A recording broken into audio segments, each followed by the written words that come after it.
want to start with just a basic question. Mark, what happened? What went wrong? So this was a major breach of trust, and I'm really sorry that this happened. We have a basic responsibility to protect people's data, and if we can't do that, then we don't deserve to have the opportunity to serve people.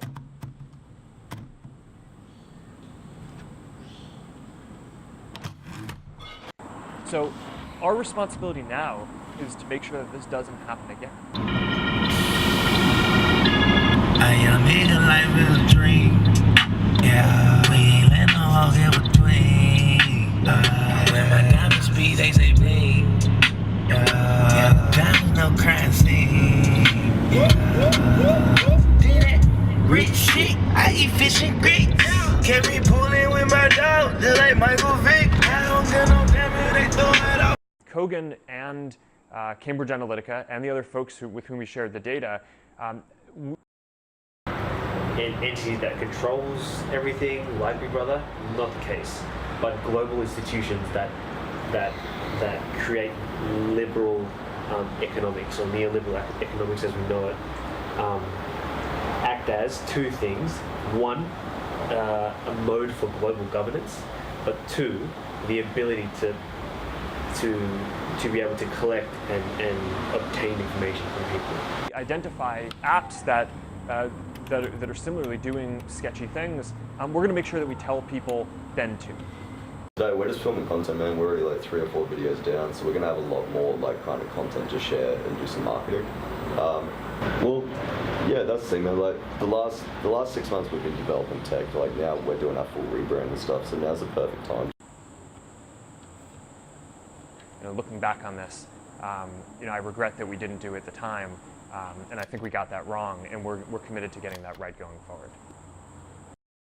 Let's do it. Have you got any Bitcoin? No. It's not loud, bro. How, like, what do you do? What's your income? Like, obviously you don't have to explain the ways you do it, but just explain to people maybe that the path to enjoying like a self-made lifestyle, or being able to work from home, or have that loose commitment to be able to make income. Does that come down to multiple income streams? Does it come down to getting lucky? Like, what would you say? Well, for one, if you're going to try and go from working a full-time job into being self-made and earning your own money on the go, so you've got to hustle for it. You've got to have savings. I mean, you've got to save up at least 6 months worth of living money before you then go take a plunge. Otherwise, you're going to be just scrapping for chump change and taking really dumb kind of jobs just to get by. But essentially, it's just got to be lots of hard work. You've got to be messaging. You've got to be really proactive. You have to go after it, and you have to really believe in your own product and believe in yourself. You can't just be taking hits. Learn to say no. If a brand approaches you and they're not offering you money, say, what's the budget?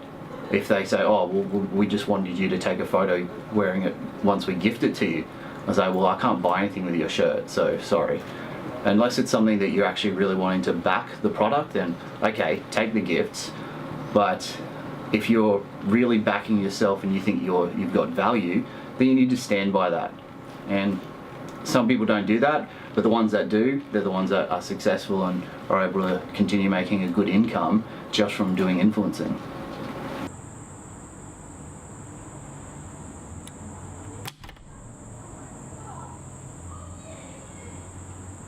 Do you have any scale or any scope of what you expect to find? Anything in the scope of what happened with Cambridge Analytica, where you had 50 million users?